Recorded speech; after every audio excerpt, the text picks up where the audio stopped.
we are again, trying our very best to deliver a piece of information on a motorcycle that we got to test. Well, nothing impressive there. It's not like we're getting on board on a rocket ship or something. But wait a minute, this is the film for Kawasaki H2 and the H2R, so I guess it's pretty damn special, isn't it? Like always, we're late to give our opinion on the bike, and I think that's great because we can look at it from our own perspective a little bit more. We got to test it on the track, and of course we managed to bring it back home as well. So that will be interesting. Alrighty then, let's start the film.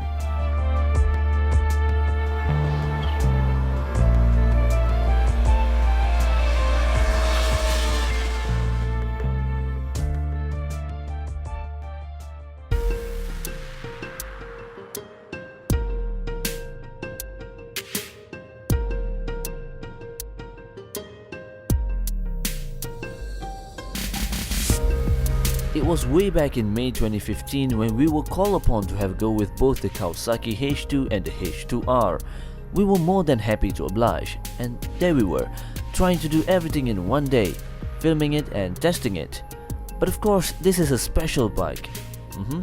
Well, actually it's a freaking expensive bike. And so we got a very limited time on both bikes to be ridden in the world-class circuit of Sepang. So let's have a quick look over some of the details about the H2 and the H2R.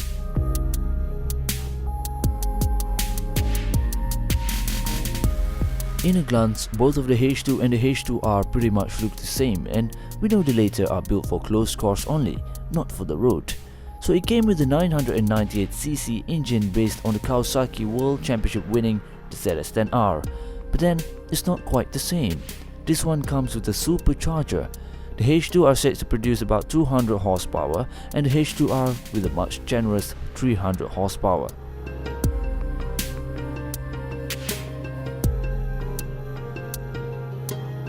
Kawasaki were not just interested in its power, but they are also looking to have it perform as great as a superbike in a track, and does that well.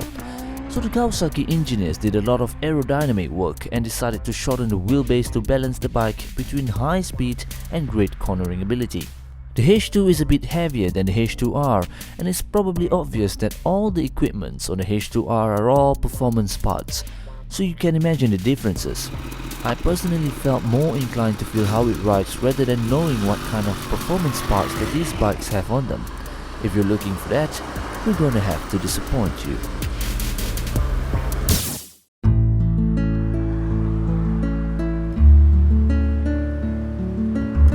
Right after I sat down on the H2, I knew this is going to be very good.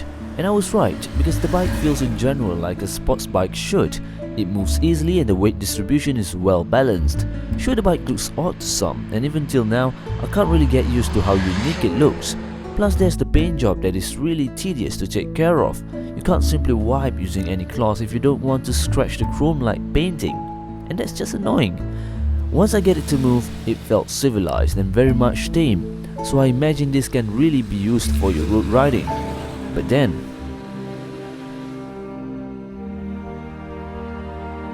once I open up the throttle, something else has came to life. There's a hidden monster inside the H2.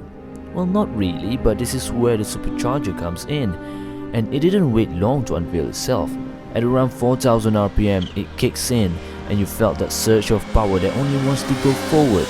It blew my mind how quick the bike goes, and it really felt unnatural.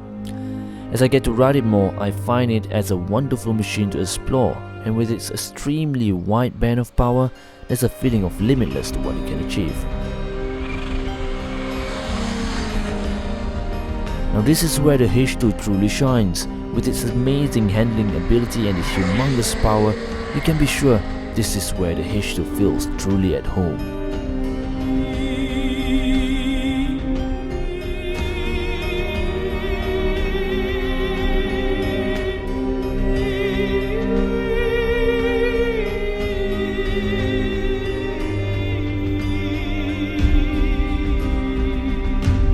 I would say this was probably my closest experience to feeling what it's like to ride a bike that is so powerful. As close to those prototype MotoGP bikes, it feels like nothing I've ever ridden before. With the chirping sound that it makes, it's just unforgettable. On the track, it felt truly safe to explore the strengths of the H2. On the road, I'm simply amazed at how great it works and doesn't feel like it's going to kill me all the time. That says a lot on how much effort Kawasaki put into making it. The suspension works like a charm, and those front forks gives the best of feeling for me to dictate my turn-in. The ride-by-wire? Not really something I'm fond of because it needs some getting used to.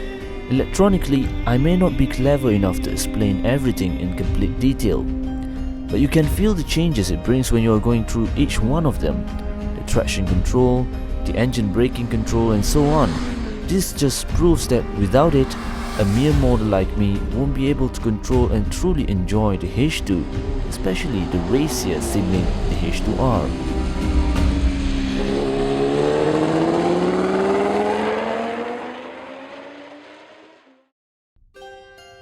Now then, what about the H2?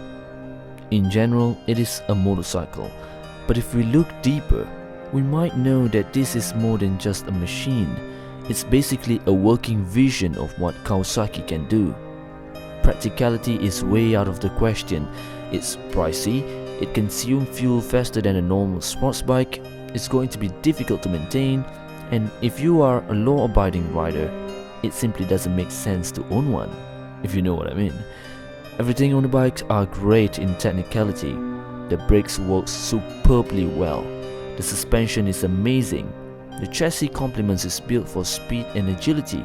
Truly wonderful. Put it all together, you get a well-balanced machine. Maybe more than just well-balanced. They are amazing. We simply couldn't put enough words to explain how mind-blowing the H2 is. I like it, but I can't love it. It's a bit too niche for its own good. That's it for now, but this is not the end. Thank you for watching this on Malaysian Riders. Goodbye.